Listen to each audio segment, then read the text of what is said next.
158वां अध्याय गर्भस्राव आदि संबंधी अशौच। पुष्कर कहते हैं, अब मैं मनुवादी महर्षियों के मत के अनुसार गर्भस्राव जनित अशौच का वर्णन करूंगा। चौथे मास के स्राव तथा पांचवें छठे मास के गर्भपात एवं यह नियम है कि जितने महीने पर गर्भस्खलन हो उतनी ही रात्रियों के द्वारा 3 रात्रियों के द्वारा स्त्रियों की शुद्धि होती है। सातवें मास में 10 दिन का शौच होता है। प्रथम से तीसरे मास तक के गर्भस्राव में ब्राह्मण के लिए 3 रात्रि तक अशुद्धि रहती है, क्षत्रिय के लिए 4 रात्रि, वैश्य के लिए 5 दिन तथा शूद्र के लिए 8 दिन तक अशौच का समय है। 7वें मास से अधिक होने पर सबके लिए 12 दिनों की अशुद्धि होती है। यही अशौच केवल स्त्रियों के लिए कहा गया है। तत्पश्चात तात्पर्य यह है कि माता ही इतने दिनों तक अशुद्ध रहती है। पिता की शुद्धि तो स्नान मात्र से हो जाती है। जो सपिंडित पुरुष हैं उन्हें 6 मास तक शौच मतलब तत्काल शुद्धि कर रहता है, उसके लिए स्नान भी आवश्यक नहीं है। किंतु 7वें और 8वें मास में 7वें और 8वें के मास 8वें मास के गर्भ में सपिंड पुरुषों को भी त्रिरात्र शौच रहता है। जितने समय में दांत निकले हैं उतने समय तक यदि बालक की मृत्यु हो जाए तो सपिंड पुरुषों को तत्काल शुद्धि प्राप्त होती है। चूड़ाकरण के पहले मृत्यु होने पर उन्हें 1 रात का शौच रहता है। यज्ञोपवीत के पूर्व बालक का देहावसान होने पर सपिंडों को 3 रात तक अशौच प्राप्त होता है। उसके बाद मृत्यु होने पर सपिंड पुरुषों को 10 रात का अशौच रहता है। दांत निकलने के पूर्व बालक की मृत्यु होने पर माता पिता को 3 रात्रि का अशौच प्राप्त होता है। जिसका चूड़ाकर्म न हुआ हो उस बालक की मृत्यु होने पर भी माता पिता को उतनी ही दिनों का अशौच प्राप्त होता है। 3 वर्ष के कम की आयु के ब्राह्मण बालक की मृत्यु हो और चूड़ाकर्म न हुआ हो तो बालकों की सपिंडों की शुद्धि 1 रात में होती है। क्षत्रिय बालक के मरने पर उसके सपिंडों की शुद्धि 2 दिन तक, वैश्य बालक के मरने पर उसके सपिंडों की 3 दिन पर और शूद्र बालक की मृत्यु हो तो उसके सपिंडक की 5 दिन तक शुद्ध होती है। शूद्र बालक यदि विवाह के पहले मृत्यु को प्राप्त हो तो उसे 12 दिन का अशौच रहता है। जिस अवस्था में ब्राह्मणों को 3 रात का अशौच देखा जाता है उसी में शूद्र के लिए 12 दिन का अशौच लगता है। क्षत्रिय के लिए 6 दिन और वैश्य के लिए 9 दिन का अशौच रहता है। 2 वर्ष के बालक का अग्नि द्वारा दाह संस्कार नहीं होता।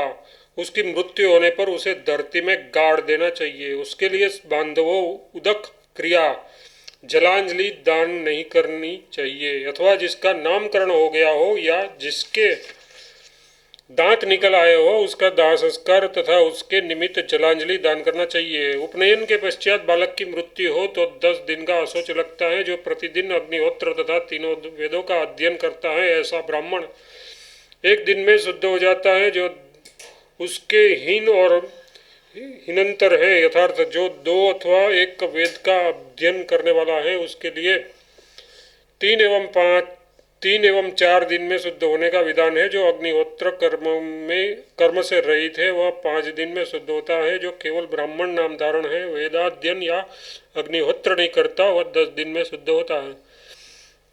गुणवान ब्राह्मण 7 दिन पर शुद्ध होता है। गुणवान क्षत्रिय 9 दिन में, गुणवान वैश्य 10 दिन में और गुणवान शूद्र 20 दिन में शुद्ध होता है। साधारण ब्राह्मण 10 दिन में, साधारण क्षत्रिय 12 दिन में, साधारण वैश्य 15 दिन में और साधारण शूद्र 1 मास में शुद्ध होता है। गुणों की अधिकता होने पर यदि 10 दिन का अशौच प्राप्त हो तो वह 3 ही दिन तक रहता है। 3 दिनों तक का अशौच प्राप्त हो तो वह 1 ही दिन रहता है तथा 1 दिन का अशौच प्राप्त हो तो उसमें तत्काल ही शुद्धि का विधान है। इसी प्रकार सर्वत्र ऊहा कर लेनी चाहिए। दास, छात्र, भृत्य और शिष्य यदि अपने स्वामी अथवा गुरु के साथ रहते हो तो गुरु अथवा स्वामी की मृत्यु होने पर इन सबको स्वामी एवं गुरु के कुटुंबी जनों के समान ही पृथक पृथक अशौच लगता है। जिसका अग्नि से संयोग न हो, यथार्थ जो अग्निहोत्र न करता हो, उसे सपिंड पुरुषों की मृत्यु होने की होने के बाद ही तुरंत अशौच लगता है, परंतु जिसके द्वारा नित्य अग्निहोत्र का अनुष्ठान होता है उस पुरुष को किसी कुटुंबी या जाति बंधु की मृत्यु होने पर जब उसका दाह संस्कार संपन्न हो जाता है उसके बाद अशौच प्राप्त होता है। सभी वर्णों के लोगों को अशौच का 1/3 समय बीत जाने पर शारीरिक स्पर्श का अधिकार प्राप्त होता है। इस नियम के अनुसार ब्राह्मण आदि वर्ण क्रमशः 3, 4, 5 तथा 10 दिन के अनंतर स्पर्श करने के योग्य हो जाते हैं। ब्राह्मण आदि वर्णों का अस्थि संचय क्रमशः 4, 5, 7 तथा 9 दिनों पर करना चाहिए। जिस कन्या का वाग्दान नहीं किया गया है और चूड़ाकरण हो गया है उसी की यदि वाग्दान से पूर्व मृत्यु हो जाए तो बंधु बांधवों को 1 दिन का अशौच लगता है। जिसका वाग्दान हो गया है किंतु विवाह संस्कार नहीं हुआ है उस कन्या के मरने पर 3 दिन का अशौच लगता है। यदि ब्याही हुई बहन या पुत्री आदि की मृत्यु हो तो दिन 1 रात का अशौच लगता है। कुमारी कन्याओं का वही गोत्र है जो पिता का है जिसका विवाह हो गया है। उन कन्याओं का गोत्र वह है जो उसके पति का है। विवाह हो जाने पर कन्या की मृत्यु हो तो उसके लिए जलांजलि दान का कर्तव्य पिता पर भी लागू होता है। पति पर तो है ही, पिता पर लागू होता है, पति पर तो है ही। तत्पश्चात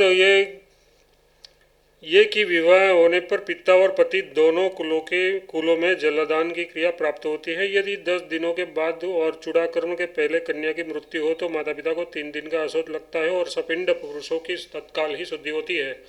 चूड़ाकरण के बाद वाग्दान के पहले तक उसकी मृत्यु होने पर बंधु बांधवों को 1 दिन का अशौच लगता है।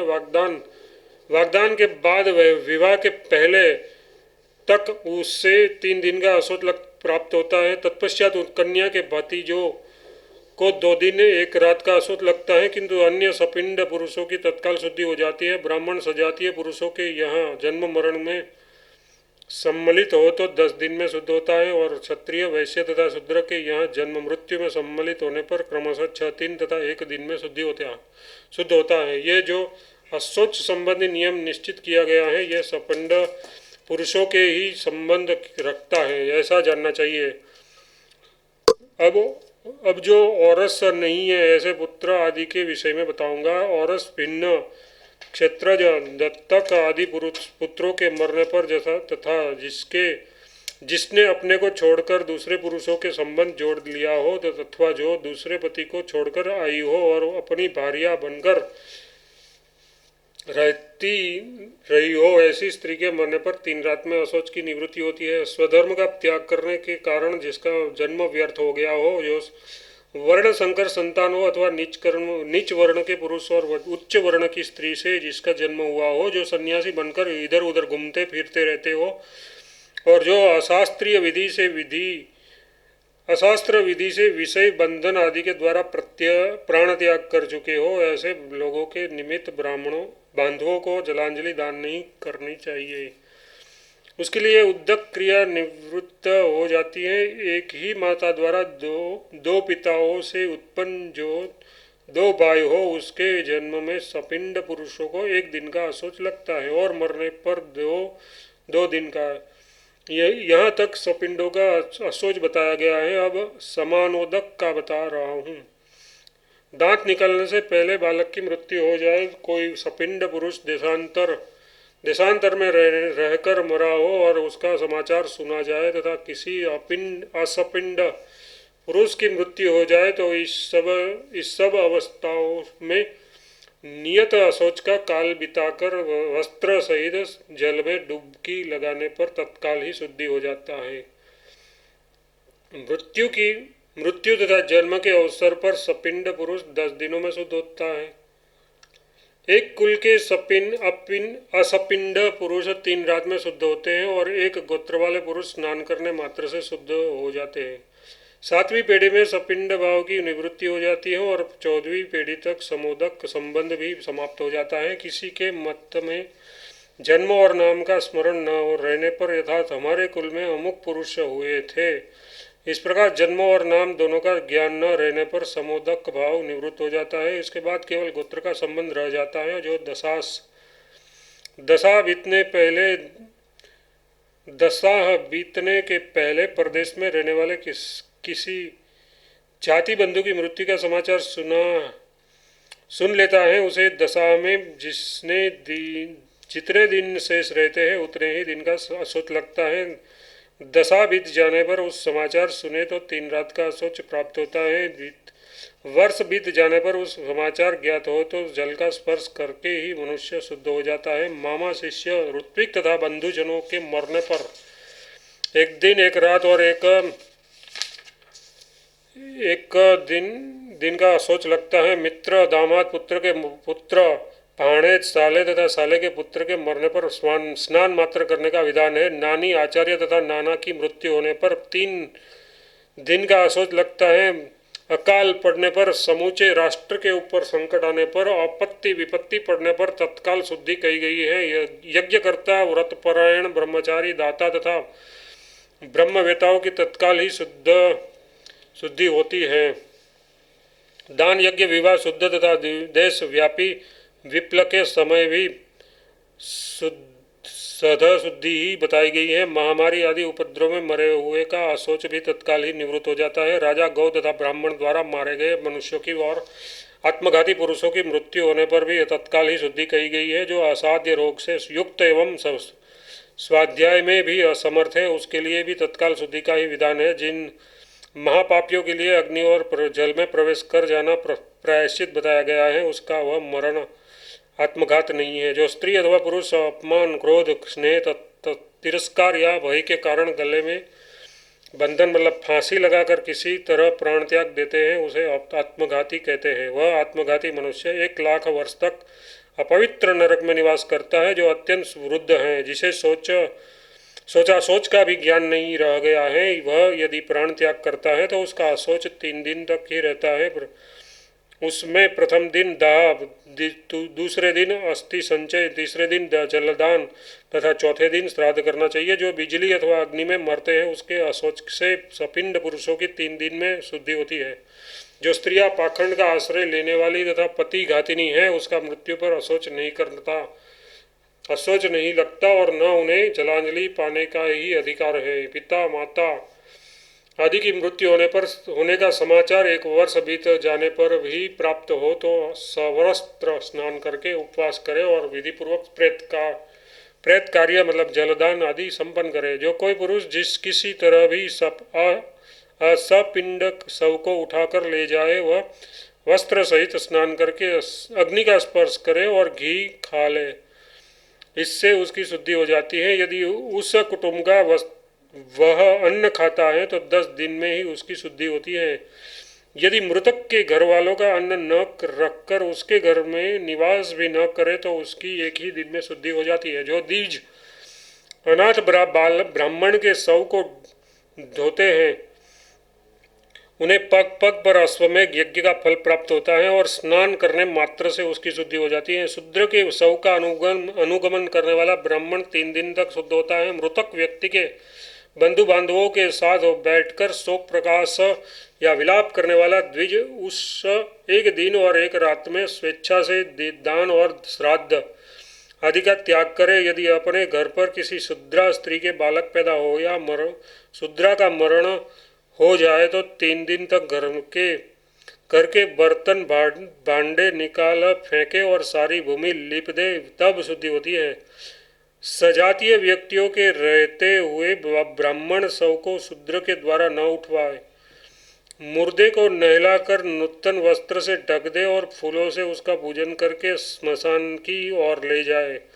मुर्दे को नंगे शरीर न जलाए। कफन का कुछ हिस्सा फाड़कर स्मशानवासी को दे देना चाहिए। उस समय सगोत्र पुरुष शव को उठाकर चिता पर चढ़ावे। जो अग्निहोत्री हो उसे विधि पूर्वक 3 अग्नियों मतलब आवानीय, गहपत्य और दक्षिणाग्नि द्वारा दग्ध करना चाहिए। जिसने अग्नि की स्थापना नहीं की हो परंतु उपनयन संस्कार से युक्त हो उसका एक अग्नि मतलब आह्वानीय द्वारा दाह संस्कार करना चाहिए तथा अन्य साधारण मनुष्य का दाह लौकिक अग्नि से करना चाहिए।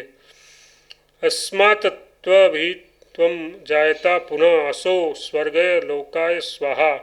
इस मंत्र को पढ़कर पुत्र अपने पिता के शव के मुख में अग्नि प्रदान करे। फिर प्रेत के नाम और गोत्र का उच्चारण करके बांधवजन एक एक बार जल दान करे, उसी प्रकार नाना तथा आचार्य के मरने पर भी उसके उपदेश से जलांजलि का दान करना अनिवार्य है। परंतु मित्र, व्याही हुई बेटी, बहन आदि भाणेज ससुर तथा ऋत्विज के लिए भी जलदान करना अपनी इच्छा पर निर्भर है। पुत्र अपने पिता के लिए 10 दिनों तक प्रतिदिन अपोनः सोसुचद अयम इत्यादि पढ़कर जलांजलि दे। ब्राह्मणों को 10 पिंड, क्षत्रियों को 12 पिंड, वैश्यों को 15 पिंड और शूद्र को 30 पिंड देने का विधान है। पुत्र हो या पुत्री अथवा और कोई, वह पुत्र की भांति मृत व्यक्ति को पिंड दे।